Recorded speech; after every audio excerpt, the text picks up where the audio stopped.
di kau di sini, serasa di kau di sini. Wow, luar biasa.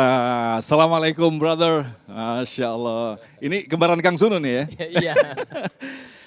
Masya Allah, kita bersama Kiai Sumarno, Kiai Muta'ali. Assalamualaikum warahmatullahi wabarakatuh. Alhamdulillahirrabbilalamin. Allahumma salli ala Sayyidina Muhammad wa ala ali Sayyidina Muhammad. Segala puji bagi Allah yang kembali mempertemukan kita dalam momen spesial Damai Indonesiaku, spesial Maulid Nabi Muhammad SAW yang kembali disiarkan dari Masjid Agung Izzatul Islam Grand Wisata Bekasi, Jawa Barat. Alhamdulillah dalam kesempatan kali ini kita bersama guru-guru yang kita cintai, Kiai Haji Sumarno Syafi'i, Kiai Muta'ali, dan salah satu vokalis yang luar biasa yang juga tergabung dalam band Mata. Tadi membuka kesempatan kita kali ini dengan Rindu Rasul. Nah ini kita berkaitan dengan tema kita yang nanti juga Kang Sunu bisa bertanya pada guru-guru kita. Bagaimanakah pandangan Kang Sunu tentang kelahiran Rasulullah SAW yang mampu merubah semuanya sehingga kita memunculkan rasa rindu yang luar biasa tadi. Betul. Saya pernah mendengar nih dari ulama, Pak Kiai, kalau saya salah maaf nih dikoreksi ya. Merupakan perintah Allah Subhanahu wa taala bahwasanya kita harus bergembira dengan karunia dan rahmat yang Allah berikan kepada kita. Dan kata ulama, tidak ada rahmat yang lebih besar setelah iman dan Islam ini ya, melainkan dilahirkannya baginda Nabi sallallahu alaihi wasallam, diutusnya Nabi sallallahu alaihi wasallam. Nah, maka kita patut bergembira, tadi wajib ya kalau Al-Qur'an katakan seperti itu. Nah, jadi memperingati kelahiran Nabi sallallahu alaihi wasallam, diutusnya Nabi sallallahu alaihi wasallam, ini menurut saya ini ekspresikan orang beda-beda kan ya, mengekspresinya. Kalau dengan cara kita ini caranya seperti ini, yang pasti harus maksudnya tidak boleh keluar daripada ajaran agama gitu, Betul, kan. Gitu. Nah, jadi menurut saya nih dari ulama luar ya biasa. Bisa diambil hikmah daripada memperingati kelahiran Nabi sallallahu alaihi wasallam. Bisa kita mengambil kebaikan dari itu, gitu kan. Betul. Bagaimana nanti Teladan ya. setelah itu kita bisa merenungi ya akhlak Nabi sallallahu alaihi wasallam, bagaimana kita bisa mencontohnya gitu kan. Ya, dan banyak banget lah. Betul. Gitu kan. Nah, apakah ini juga yang melatar belakangi hijrahnya Kang Sunu dengan kecintaan terhadap Rasulullah yang memang kehadirannya salah satu adalah melakukan perubahan yang sangat luar biasa dengan akhlak dan adabnya? Pasti diantaranya itu, pasti gitu kan. Karena Al-Quran juga mengatakan bahwasanya Nabi sallallahu alaihi wasallam ini uswah ya, suri tauladan, menjadi contoh suri tauladan buat kita gitu. Nah, Kiai Muta'ali, sebelum kita ke Kiai Sumarno, menarik sekali apa yang telah dijelaskan tadi. Rasulullah hadir melakukan perubahan. Bahkan tadi sempat kita berdiskusi sejenak, Rasulullah belum berbicara tetapi orang mampu merubah. Nah, ini rahasianya apa ini? Jadi Rasul Shallallahu Alaihi Wasallam itu sosok yang luar biasa. Keluar biasaan Rasulullah itu langsung yang memujinya Sang Maha Penguasa. Wa innaka la'ala khuluqin azim.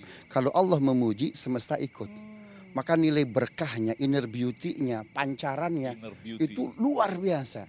Rasulullah, jadi kehadirannya itu bukan hanya ditunggu-tunggu oleh masyarakat Yathrib, masyarakat Madinah, Mas Agung, tapi seluruh semesta.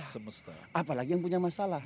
Seperti Yathrib, 300 tahun lebih perang, Aus Khazraj kan begitu.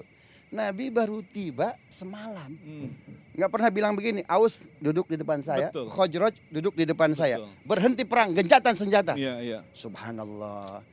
Nabi belum ngomong apa-apa, udah selesai perang. Ya Allah, betapa hebatnya pancaran cahaya. Lihat hari ini, Zelensky dengan Putin kan. Padahal baru Februari kemarin, belum selesai ini.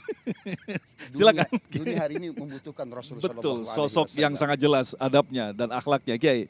Karena itu Allah berfirman dalam Al-Quran, Innallaha wa malaikatahu yusalluna ala nabi, ya ayyuhalladzina amanu sallu alaihi wa sallimu taslima. Jadi maulid ini berangkat dari nilai pengagungan. Ketika ada pengagungan, maka di situ akan ada kecintaan. Orang cinta pasti mengagumi. Dan orang mengagumi itu berangkatnya dari cinta. Maka sebagai rasa cinta kita kepada Rasul, Nabi nggak pernah menyuruh bikin maulid. Tapi yang Allah perintahkan kepada kita menghargai, menghormati, mengagumi. Disinilah lahir ada rasa cintanya. Betul, ada ekspresi cinta begitu. Lalu kenapa Nabi tidak kepengen dan tidak mau bikin acara ulang tahun Asal Maulid?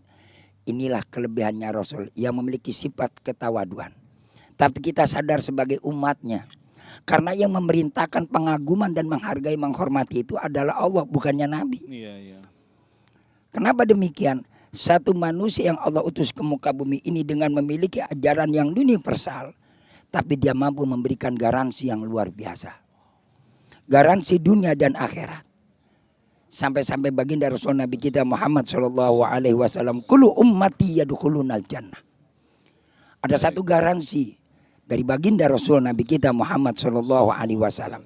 Sekarang cari pemimpin mana yang mampu bisa memberikan garansi dari dunia sampai akhirat. Dunia akhirat. Kadang-kadang mereka hanya pandai mengungkapkan kata-kata ketika pada waktu kampanye. Jangankan garansi, kesonoannya udah pada lupa diri. Apalagi menjelang 2024. Jangan dibahas dulu. Nanti. Baik, kita insya Allah nanti kita akan lanjutkan lagi. Kita akan berbicara sedikit tentang sirah yang akan disampaikan oleh Kiai Muta'ali dan tadabbur tentang keagungan Rasulullah SAW. Dan juga nanti kembali Kang Sunu akan hadir, tentunya masih bersama kami Damai Indonesiaku yang dipersembahkan oleh Sarung Wadimor, tentu sarung kita.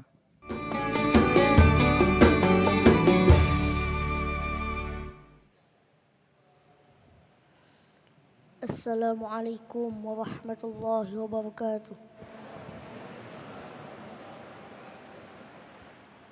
A'udzu billahi minasy syaithanir rajim.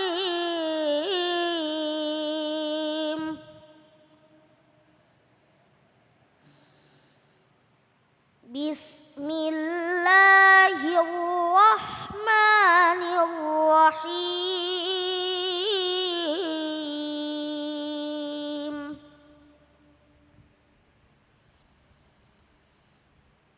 Rusulan mubashshirina wa munzirina li'alla yakuna linnas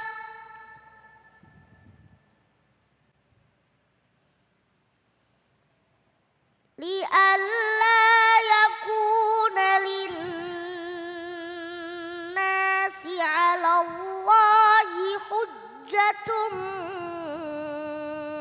ba'da rusul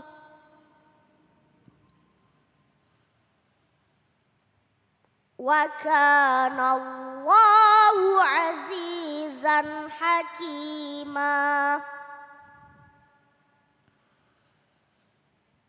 Lakinillahu yashhadu bima anzala ilaika anzalahu bi'ilmihi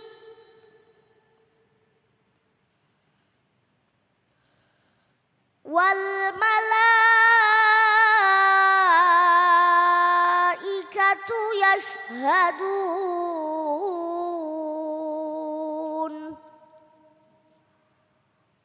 wa kafa billahi syahida. Sadaqallahul azim.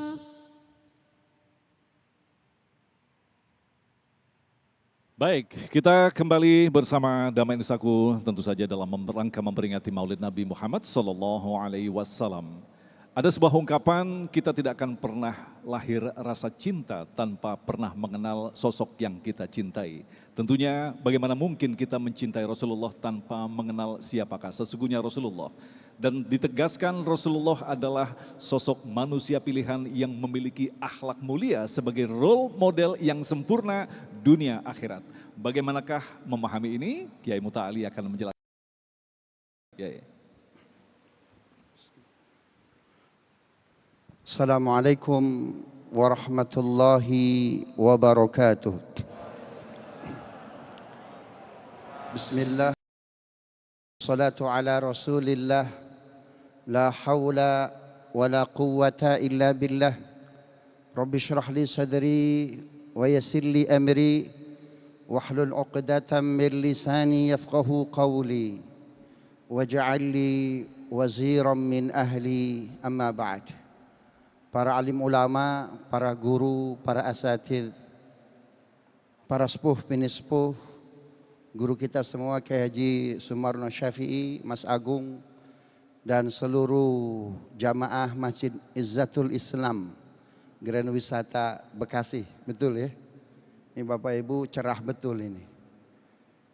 Ini menggambarkan kecerahan hati kita karena bahagia semesta diturunkan Rasul Sallallahu Alaihi Wasallam.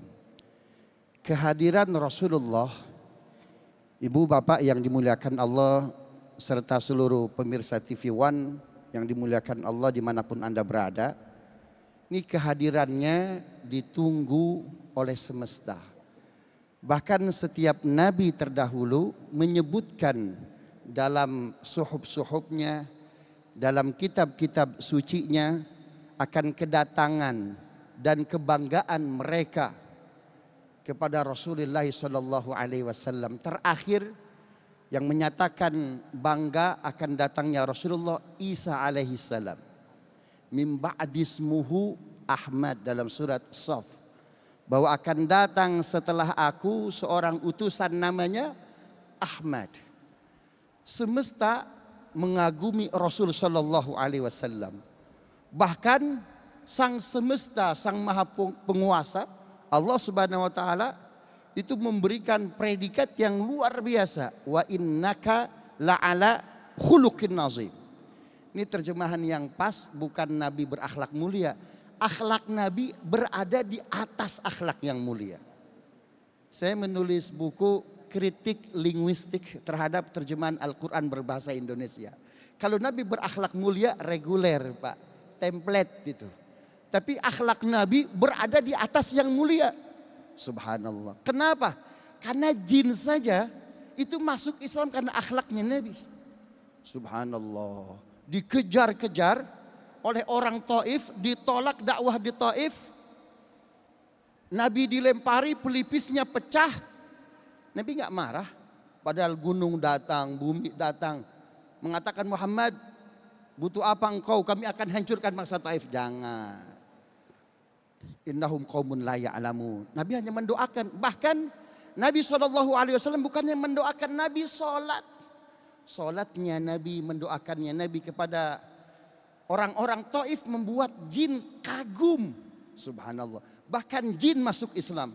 Qul uhiya ilayya annahu istama'a nafarum minal jinni faqalu inna sami'na Qur'anan ajaba. Jin aja masuk Islam. Orang kita hari ini jangankan jin, orang belum tentu gabung sama kita. Ini jin gabung. Nabi dipuji oleh musuhnya. Abu Jahal, Abu Lahab. Ketika memimpin perang Badar. Kalian kalau mau menang lawan Muhammad jangan lihat mukanya. Jangan lihat wajahnya. Kenapa? Karena Abu Jahal, Abu Lahab paham betul. Ketika Habib bin Malik menyuruh Muhammad untuk menurunkan matahari, membelah bulan, itu luar biasa. Muhammad mampu. Abu Jahal bilang apa? Muhammad, anta syamsun, anta badrun, anta nurun fauqa nuri. Muhammad, engkau surya. Muhammad, engkau purnama, engkau cahaya di atas cahaya. Ibu-ibu naik motor, bapak-bapak naik motor. Ya, motor di arah seberang kita itu pakai lampu tembak, mengganggu enggak? Sangat mengganggu. Rasul cahayanya lebih kuat dari surya, lebih kuat dari purnama. Subhanallah. Tala'al badru alaina min thaniyatil wada' wajaba syukru alaina. Subhanallah. Itu Nabi tiba di Quba malam hari. Disambut oleh masyarakat Madinah dengan Tola al-Badru. Di antara yang nyambut Abu Ayyub al-Ansari. Penitih sorbannya hilang di malam hari. Itu padang pasir Pak. Bapak hilang, ibu hilang penitih. Di Grand Wisata misalkan tuh ya. Lampu mati, ketemu gak kira-kira? Gak ada senter. Subhanallah. Nabi datang, ya penitihnya sorbannya Abu Ayub jatuh. Padang pasir, nggak ada lampu, nggak ada PLN Mas Agung. Subhanallah. Nabi datang, tola al-badru alaina. Purnama. Luar biasa cahayanya. Cahaya purnama tanggal 13 Safar Nabi tiba di Madinah. Tapi cahaya Nabi lebih kuat dari purnama. Itu penitihnya Abu Ayub ketemu kelihatan. Subhanallah. Itulah Rasul Sallallahu Alaihi Wasallam. Karena saking mulianya akhlaknya. Kalau memimpin luar biasa. Coba lihat. Orang-orang Mekah tahun 628 Masehi berharap betul Nabi kembali ke Mekah. Kenapa? Karena orang-orang Mekah hidup amat sangat sulit. Bayangkan, air Zam-Zam sejak zaman Nabi Ibrahim hingga ayahnya, kakeknya Nabi Abdul Muttalib gratis. Tapi ketika masa Abu Sufyan, kondisi Mekah sedang sulit, Zam-Zam berbayar. Kalau Zam-Zam berbayar, subhanallah, maka semua yang lain ikut naik. Ikut mahal, inflasi luar biasa Mas Agung.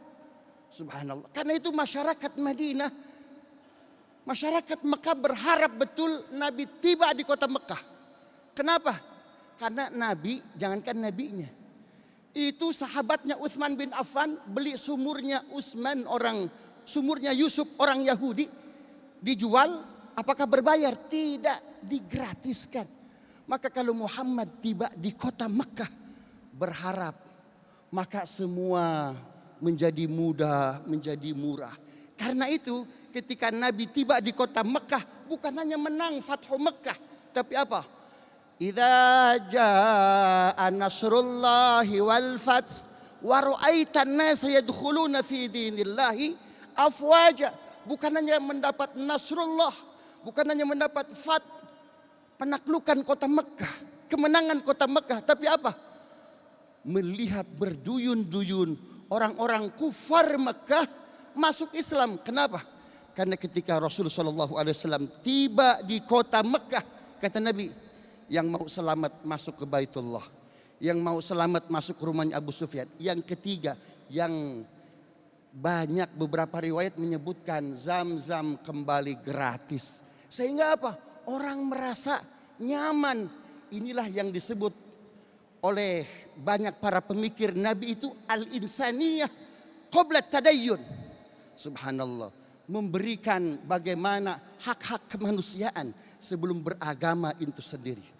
Mudah-mudahan bermanfaat. Nanti kita perdalam dalam diskusi. Assalamualaikum warahmatullahi wabarakatuh. Waalaikumsalam warahmatullahi wabarakatuh.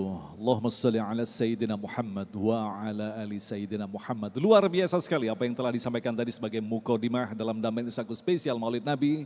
Innaka la'ala khuluqin adim. Anda bisa membayangkan ketika kita pernah bertemu dengan orang yang baik akhlaknya di hadapan kita dan menurut kita ternyata Rasulullah ditegaskan oleh Allah, Rasulullah berada di semua akhlak yang paling baik. Lantas bagaimanakah kita semestinya bisa membedakan antara akhlak dengan budi pekerti? Insya Allah Kiai Haji Sumarno Suwawi akan membahasnya selepas pesan-pesan berikut ini. Tetaplah bersama kami Damai Nusaku yang dipersembahkan oleh Sarung Wadimor, tentu sarung kita. Terima kasih pemirsa, Anda masih bersama kami Damai Nusaku spesial Maulid Nabi. Dalam segmen berikut ini Kiai Haji Sumarno Syafi'i akan menjelaskan kepada kita agar kita berhati-hati dalam menerjemahkan setiap kata yang berasal dari bahasa Arab. Jangan-jangan selama ini kita salah, seperti akhlak dan budi pekerti. Apakah keduanya memang memiliki kesamaan atau memang makna daripada akhlak adalah budi pekerti? Silakan Kiai. Assalamualaikum warahmatullahi wabarakatuh. Alhamdulillahil karimil azim. Al-qail fi kitabihil karim. Laqad kana lakum fi rasulillahi uswatun hasanah. Liman kana yarjullaha wal yawmal akhir wa dzakarallaha katsira. Summa salatu wassalamu ala mala nabiyya ba'dah. Sayyidina wa nabiyina wa qurrati a'yunina Muhammad wa ala alihi wa sahbihi wa man tabi'ahu huda ila yaumil ma'ad. Amma ba'du qala ta'ala fi kitabihil mubin wa huwa asdaqul qailin. Laqad ja'akum rasulun min anfusikum azizun 'alaihi ma 'anittum harisun 'alaikum bil mu'minina raufur rahim. Fa in tawallaw faqul hasbiyallahu la ilaha illa huwa 'alaihi tawakkaltu wa huwa rabbul arsyil. Para pemirsa Damai Indonesiaku di mana Anda berada, Bapak Ibu hadirin rahimakumullah, para jamaah yang berbahagia dan insya Allah sama-sama dimuliakan Allah. Syukur kita kepada Allah pada hari ini dengan izin Allah. Kita duduk tersimpu di satu majlis yang mulia dalam pengajian Damai Indonesiaku. Bertepatan kita berada pada 12 Rabiul Awal, di mana hari ini adalah hari yang paling amat bersejarah dalam kancah peradaban umat manusia. Kenapa saya katakan demikian? Kalau kita merayakan hari kemerdekaan bangsa kita, 17 Agustus, sejarah buat kita. Sejarah buat bangsa Indonesia. Tapi kalau 12 Rabiul Awal, ini adalah sejarah peradaban manusia yang Allah berikan kepada seluruh alam jagat yang di alam semesta, yang dinantikan oleh seluruh makhluk semesta. Lahirnya junjungan alam baginda Rasul Kanjeng Nabi kita Muhammad. Kanjeng Nabi kita Muhammad. Kenapa ibu-ibu dan bapak-bapak? Allah jelaskan dalam Al-Quran. Ketika peradaban kehidupan manusia sebelum dilahirkan Nabi, semua banyak orang berbicara dalam kancah sejarah apa yang terjadi. Sampai Allah melukiskan dan menggambarkan dengan jelas dan nyata. Wa kuntum ala syafa hufratin minan nari fa anqadzakum minha. Mereka sudah berada di tepi jurang api neraka. Perilaku peradaban manusia, budi pekerti manusia yang bertengkar mencari kebenaran, bukan melahirkan kedamaian, malah justru melahirkan kekacauan dan peperangan. Dulu cak bahasa Sunda etah baheula. Naon Bu? Baheula. Allah yang nyatakan, dan ini tercatat dalam sejarah. Aus dan Khazraj 300 tahun berperang, tadi disampaikan. Begitu Nabi datang ke kota Madinah, belum Nabi berbicara dan belum memanggil orang Khazraj dan Aus, tiba-tiba mereka sudah damai. What happened this? Ada apa yang terjadi? Dan ini bukan sekadar kata kita sendiri. Sejarah orang di luar Islam mencatat Michael Hart yang menulis 100 tokoh terkemuka di dunia ini. Padahal ketika itu dia belum masuk Islam. Dia katakan adalah nomor 1 siapa? Baginda Rasul Nabi kita Muhammad. Yang pada waktu dalam keyakinan dia saat itu Tuhannya sendiri dia taruh nomor 3. Ada apa gerangan saudara hadirin rahimakumullah? Dan kenapa bisa demikian? Inilah yang kita peringati hari lahirnya. Sampai-sampai Allah pun memuji dalam Al-Quran. Innallaha wa malaikatahu yusholluna 'alan nabi. Ya ayyuhalladzina amanu shollu 'alaihi wa sallimu taslima. Nabi datang bukan bawa harta. Nabi datang bukan bawa materi. Nabi datang bukan yang namanya bawa kekuasaan. Nabi datang bukan bawa dengan kedudukan. Tapi Nabi diutus oleh Allah. Innama bu'istu li utammima makarimal akhlak. Nabi diutus bawa akhlak. Bawa akhlak. Akhlak lebih luas daripada budaya. Akhlak lebih luas daripada budi pekerti. Budi pekerti kita di negara Indonesia yang bersuku bangsa tidak bakal sama. Kulo nuwun kata orang Jawa. Punten kata orang Sunda. Tapi begitu Islam datang disatukan semua. Dengan apa? Ucapan yang paling mesra dan indah. Tidak membedakan satu dengan yang lainnya. dari bangsa manapun, dari ujung sana, minal masyriq ilal maghrib, dengan satu untai kata, bukan good morning, bukan good afternoon, bukan good night, tapi melalui kalimat ucapan yang hebat, assalamualaikum warahmatullahi. Hebat apa hebat? Hebat apa hebat? Kalau kita udah salam Pak, ada nggak bedanya orang Jawa sama orang Sunda? Kalau kita udah ngucapin salam, ada nggak bedanya orang Indonesia sama orang Afrika? Ada nggak bedanya orang Indonesia dengan orang Amerika? Adakah bedanya orang Indonesia dengan orang Australia? Inilah nilai globalnya akhlak. Jadi akhlak lebih luas. Nah kalau kita bicara akhlak Nabi dari mana Pak? Baca Al-Quran 6.666 ayat. 114 surat, 30 juz, itulah akhlak baginda Rasul Kanjeng Nabi kita Muhammad. Bicara akhlak Nabi Al-Quran.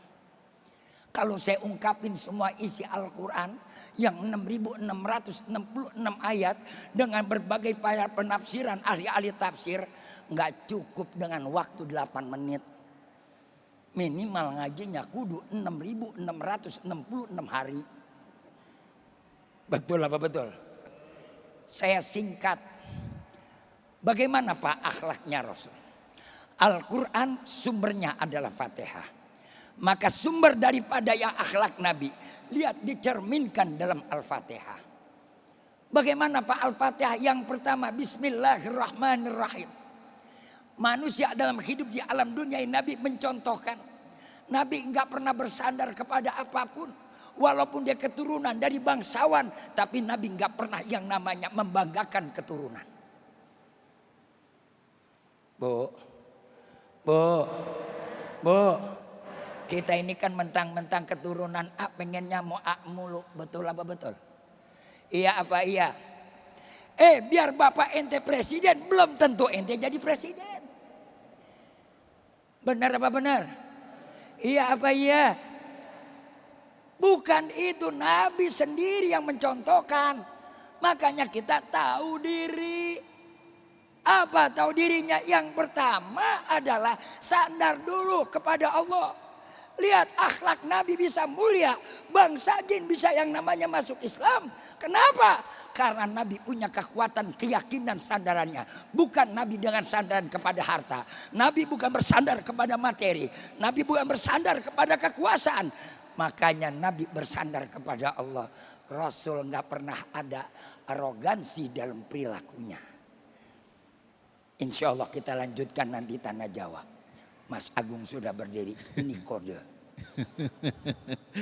Baik, terima kasih Kiai, dan tentunya insya Allah di segmentasi tanya jawab nanti kita akan semakin mendapatkan pemahaman tentang sosok agung Nabi Muhammad SAW. Untuk itu terlebih dahulu kita akan buka kesempatan kepada penanya pertama yang akan disampaikan oleh Bapak Salahuddin. Silakan Pak Salahuddin.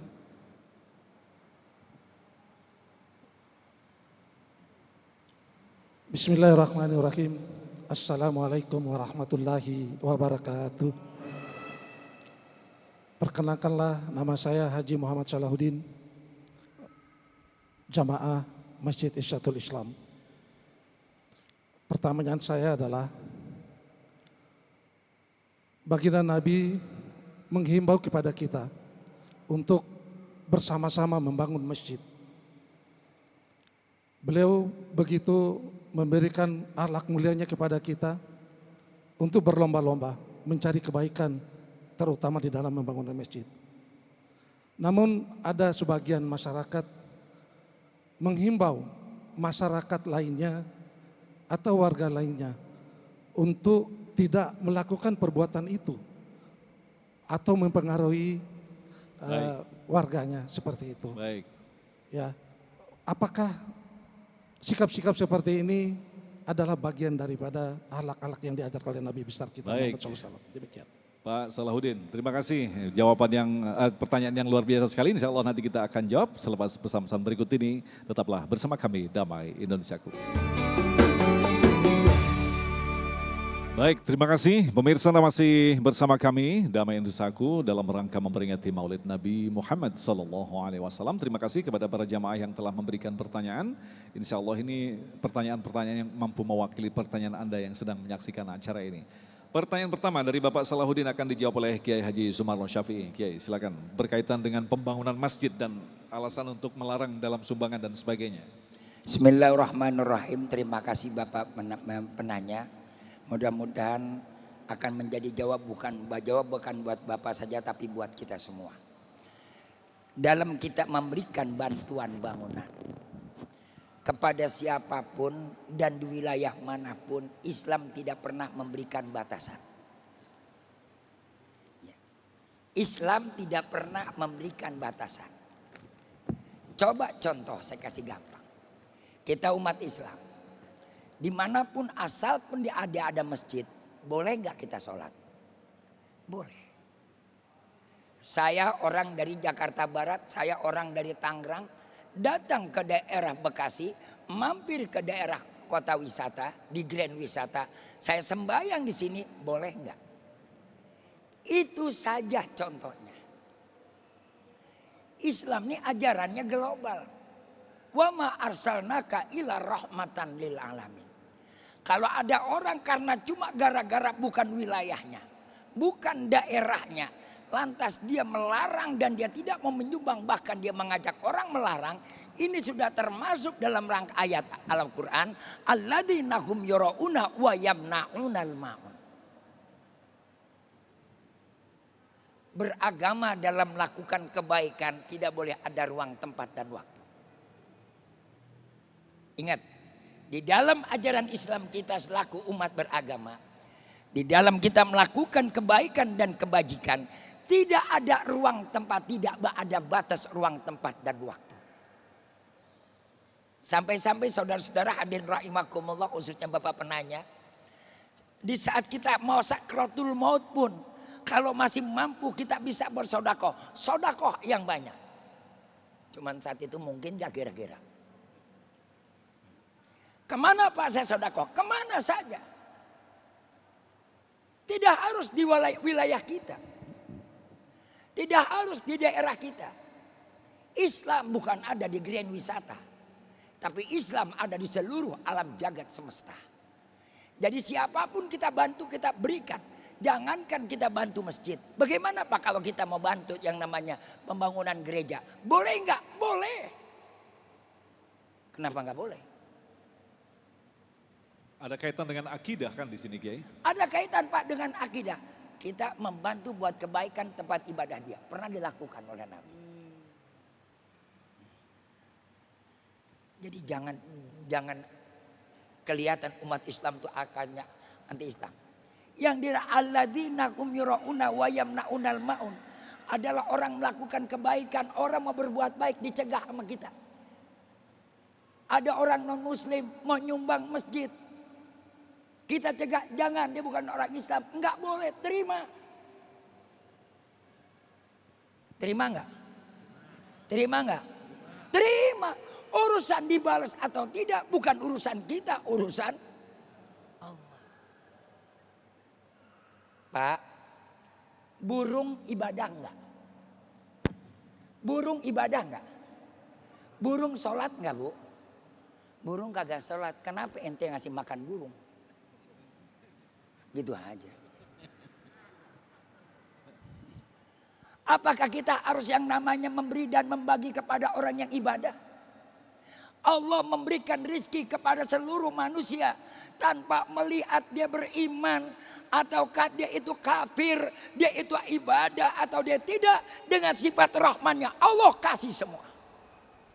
Awas jangan pilih bulu mentang-mentang bukan partai lu kagak bagi. Gua colok mata lu. Nah aja. Ini lagi mau musim kampanye nih. Betul-betul. Betul-betul. Ada orang pura-pura baik-baikan zaman sekarang.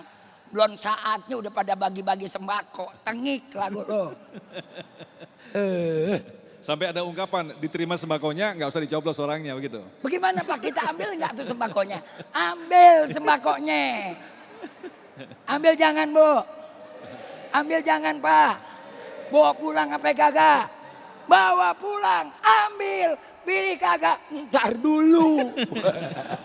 Baik, terima kasih Kiai. Wah gawat nih, udah mulai mengarah ke politik nih. Baik, pertanyaan selanjutnya kami persilakan kepada Ibu Risma yang akan dijawab oleh Kiai Muta'ali. Silakan, Bun.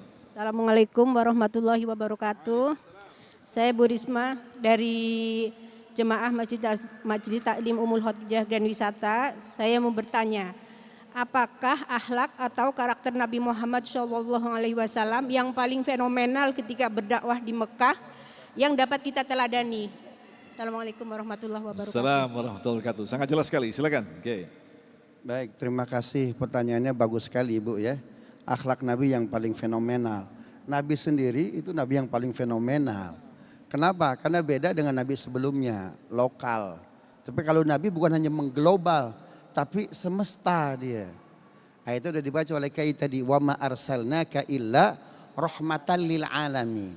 Dalam surah Nabawiyah itu dijelaskan ketika istri beliau wafat, Ibunda Khadijah, paman beliau wafat, Abu Thalib, seolah-olah Nabi sudah tidak punya kaki politik yang cukup kokoh.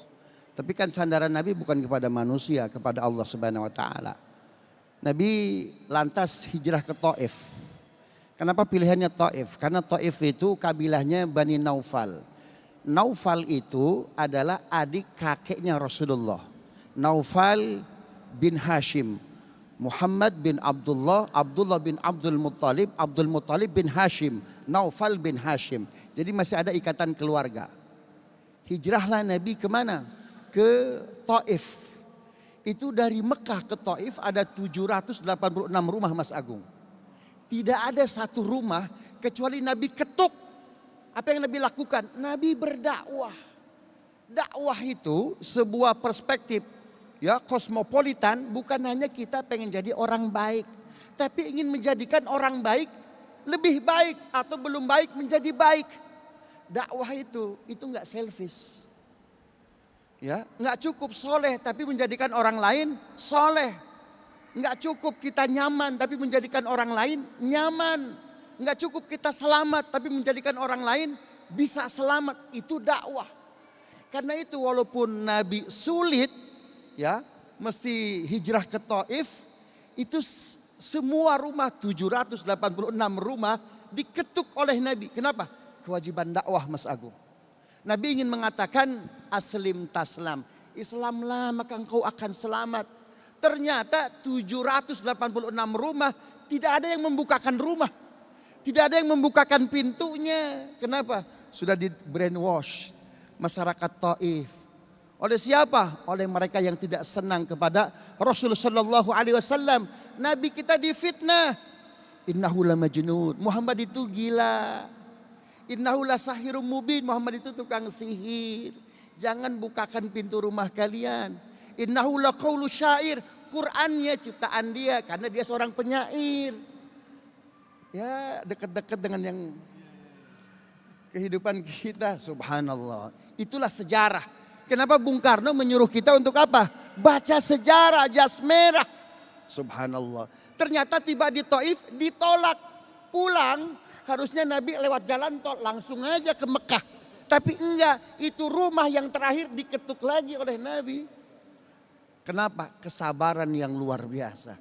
Istiqomah yang luar biasa. Nabi enggak ada benci. Ya, itulah dakwah, bukan memukul tapi merangkul. Apa yang menyebabkan Nabi diberi gelar Sayyidul Anbiya wal Mursalin. Kenapa? Humble-nya unlimited. Humble-nya, rendah hatinya tidak terbatas. Allah ingin menguji bagaimana humble-nya Nabi.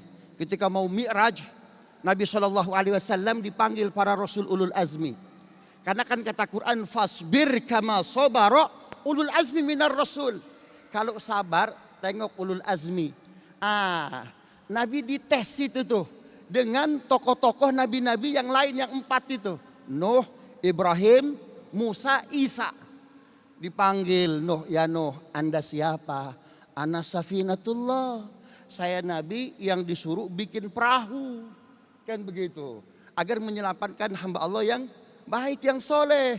Nuh menyebut gelar kelebihan. Ibrahim, ya Ibrahim, man anta? Ana khalilullah. Saya kekasih Allah. Nyebut kelebihan juga Ibrahim. Sama lah kayak kita, Bu Haji, Pak Haji baru nengok. Coba nggak dipanggil Pak Haji, Bu Haji. Nggak nengok itu.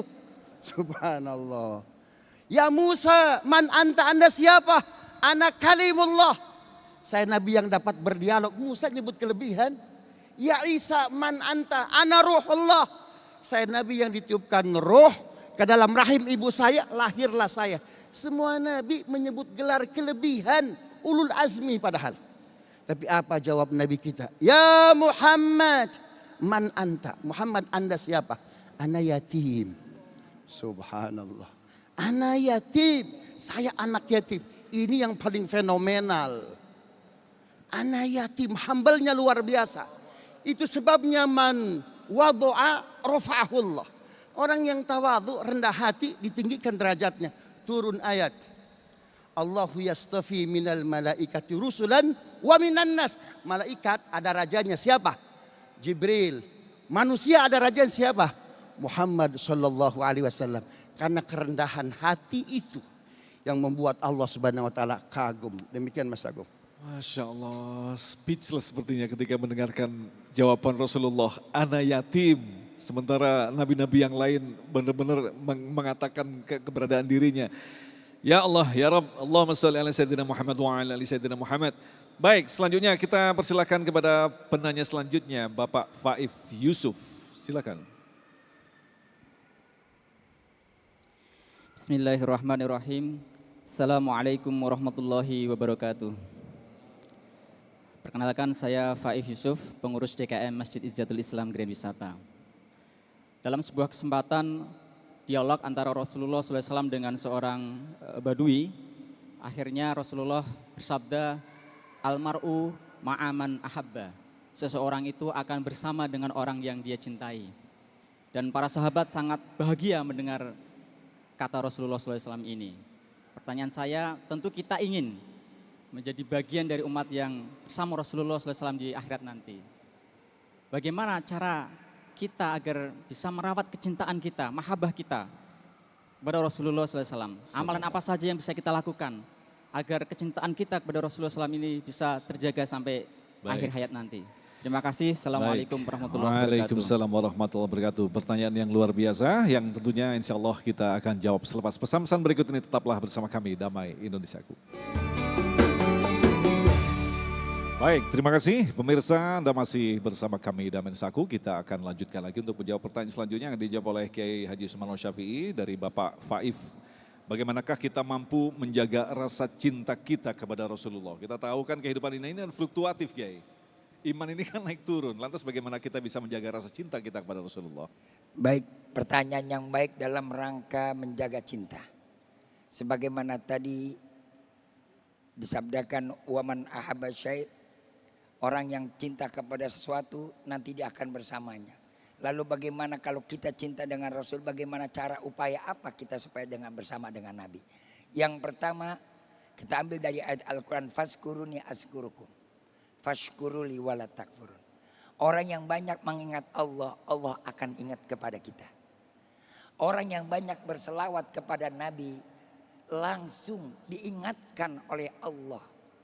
Man sholla alayya maratan sallallahu alaihi asra marrah. Orang yang berselawat kepadaku satu kali, yang balas bukan Nabi. Siapa yang balas? Yang balas adalah Allah.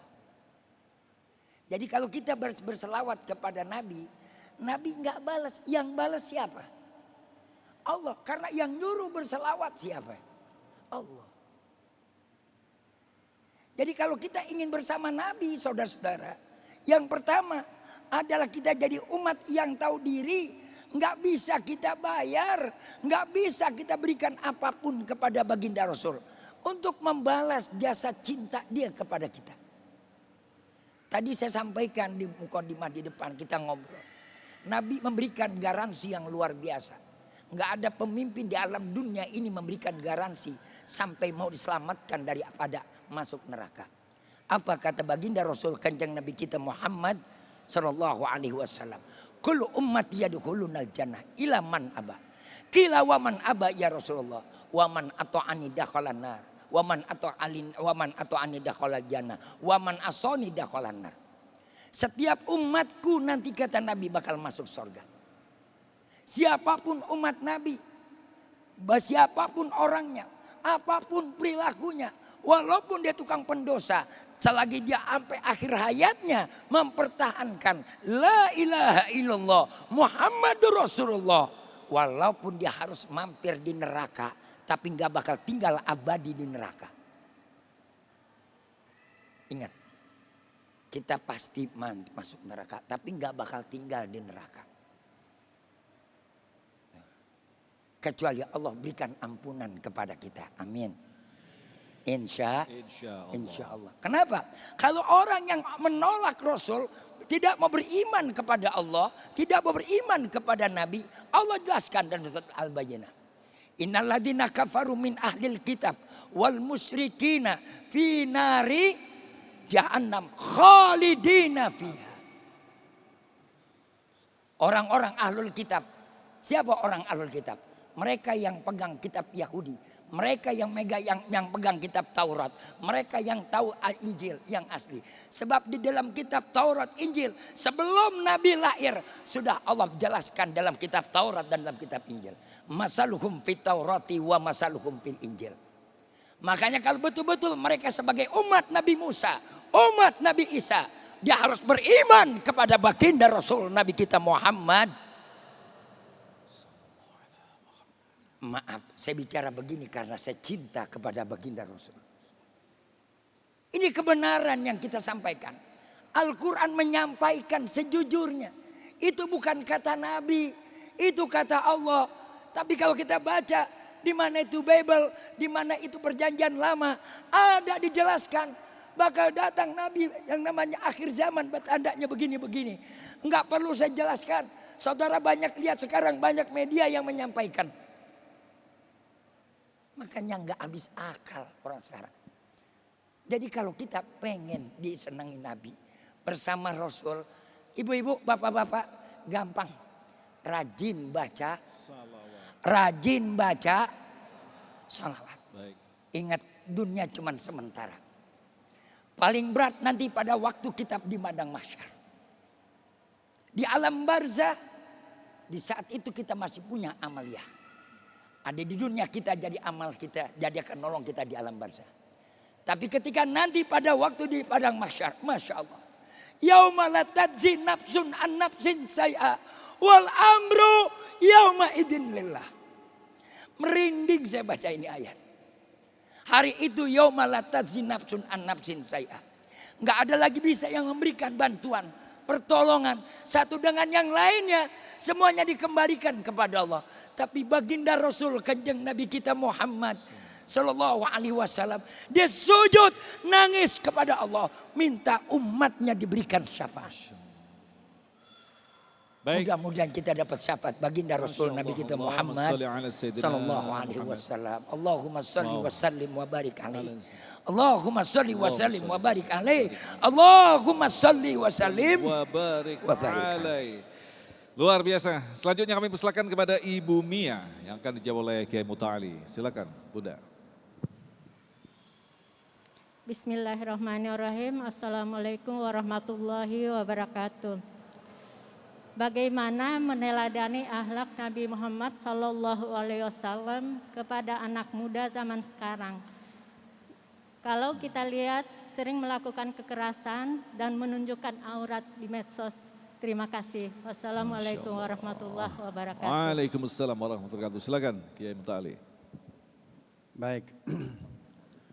Nabi Shallallahu Alaihi Wasallam ketika bersabda, Ibrahim harrama Makkah.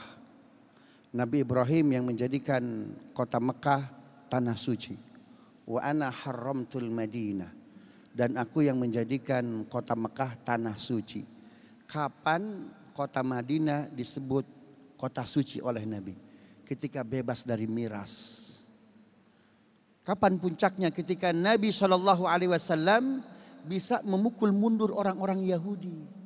Bukan kebencian Nabi kepada orang Yahudi, tapi masalahnya orang Yahudi dagang miras di Madinah. Kenapa? Dia bukan hanya dagang kepada komunitasnya, tapi dia jual kepada anak-anak muda Madinah. Maka disitulah Nabi SAW memanggil sahabatnya, Hudzaifah ibnul Yaman, catat orang-orang munafik yang membantu proses penjualan miras. Nomor satu ini, nomor satu ini, nomor satu ini. Jadi Madinah disebut kota suci tanpa miras. Kalau kita gimana kira-kira? Subhanallah. Itu sebabnya Umar bin Khattab, beliau menolak untuk menjadi khalifah pertama. Mas Agung, ini sebetulnya pengulangan ya. Kenapa? Karena semua lembaga survei menjagokan Umar bin Khattab jadi khalifah pertama itu. Subhanallah. Kenapa? Karena ada hadis dari Nabi, andaikan ada Nabi setelah aku pilih siapa? Umar bin Khattab. Subhanallah, Umar nggak mau tuh. Tapi sejarah membaca, ya sejarah membuktikan bahwa khalifah pertama adalah Abu Bakar Siddiq. Wafat Abu Bakar, Umar dipilih jadi khalifah kedua. Abdurrahman bin Auf nanya, Khalifah Umar harusnya kemarin jadi khalifah bukan sekarang. Kenapa sih kemarin nolak? Ya, kemarin nolak. Kenapa baru sekarang? Umar nggak boleh jadi khalifah pertama. Kenapa? Mantan peminum. Subhanallah. Ini kalau jadi aturan di KPU cakep betul nih. Ya, bagaimana Umar menjadi khalifah? Masyarakatnya sahabat penghafal Quran. Sedangkan mulut Umar pernah masuk miras. Nggak pantas. Subhanallah. Ini yang disebut dengan apa? Tepok selero ini. Saya nggak pantas tahu diri. Di situ yang lebih pantas. Coba lihat. Ada calon 2 khalifah deadlock. Ini khalifah ketiga siapa? Utsman bin Affan dan Abdurrahman bin Auf. Deadlock tuh. Dari 7 nama, 7, 5, 4, 3, tinggal 2 nama. Subhanallah. Antara Utsman dengan Abdurrahman bin Auf. Pemilihannya besok, ba'da subuh sholat. Ba'da subuh, hari Jumat. Ya, tinggal 2 nama nih, deadlock. Kebaikannya, tahajudnya, sodakonya sama. Subhanallah. Abdurrahman bin Auf, Kamis malam Jumat, habis sholat tahajud, melakukan serangan fajar. Mas Agung, ada serangan fajar. Jadi serangan fajar boleh nggak? Boleh. Tapi serangan fajar Abdurrahman bin Auf. Habis sholat tahajud dia datangi semua rumah di Madinah. Dikasih sembako, tolong pilih Utsman ya. Coba. Tolong pilih Utsman bin Affan. Jangan pilih Abdurrahman bin Auf, jangan. Kira-kira ada nggak serangan fajar kayak gitu tuh? Subhanallah. Inilah. Enggak usah ngomong akhlak Nabi kejauhan. Lihat sahabatnya aja itu. Makanya kata Nabi, ashabi udulun. Semua sahabatku adil. Enggak ada hadis dhaif karena faktor sahabat. Pasti di bawah sahabat. Begitu Mas Agung. Luar biasa. Artinya kesempurnaan akhlak sahabat memang dicontohkan langsung oleh Rasulullah SAW. Baik, selanjutnya pertanyaan akan disampaikan oleh Bapak Jeli. Assalamualaikum warahmatullahi wabarakatuh. Perkenalkan, nama saya Jeli, jamaah tetap Masjid Izzatul Islam. Jadi pertanyaan saya berkaitan dengan hadis atiullah wa atiur rasul wa ulil amri minkum. Taatlah kamu kepada Allah dan kepada Rasul dan taatlah kepada para pemimpin di antara kamu. Jadi pertanyaan saya di sini, andai kata ada tokoh masyarakat pemimpin kita yang akhlakul karimahnya tidak mencerminkan dengan akhlak Rasulullah, wajibkah kita untuk mengikutinya? Demikian mohon kejelasannya. Terima kasih. Masya Allah. Kita akan jawab selepas pesan-pesan berikut ini. Tetaplah bersama kami, Damai Indonesiaku. Demikian pemirsa yang dirahmati Allah, Damai Indonesiaku spesial memperingati Maulid Nabi Muhammad SAW untuk kesempatan hari ini. Dan akhirnya saya Agung Izul Haq dan kerabat kerja yang bertugas serta wadimor tentu sarung kita dan didukung oleh Dana Syariah Ayo Hijrah Finansial menyampaikan terima kasih atas perhatian Anda. Sampai jumpa. Assalamualaikum warahmatullahi wabarakatuh. Ibu dan Bapak para pemirsa, karena waktu juga yang harus memisahkan kita. Walaupun masih tersisa pertanyaan, insya Allah dilanjutkan nanti pada episode berikutnya. Mari kita tutup pengajian kita pada kesempatan siang hari ini dengan membacakan doa, mudah-mudahan Allah berikan kita taufik dan hidayah. Allahumma salli wa sallim ala sayyidina Muhammadin abdika wa nabika wa rasulikan nabiyil ummi wa ala alihi wa sahbihi wa sallim tasliman katsira. Allahumma inna nas'alukal huda wa tuqa wal afafa wal ghina wa nas'alukal afa wal afiyal mu'afatad daima wa nas'aluka ridhaka wal jannah wa na'udzubika min sakhatika wan nar. Ya alimas sirri minna la tahtiki sitra anna wa afina wa'fu anna wa kullana haitsu kunna. Rabbana atina fid dunya hasanah wa fil akhirati hasanah wa qina adzabannar. Wa sallallahu ala sayyidina Muhammadin khairil ajmain. Subhana rabbika rabbil izzati amma yasifun. Wassalamun alal mursalin walhamdulillahi rabbil alamin. Assalamualaikum warahmatullahi wabarakatuh.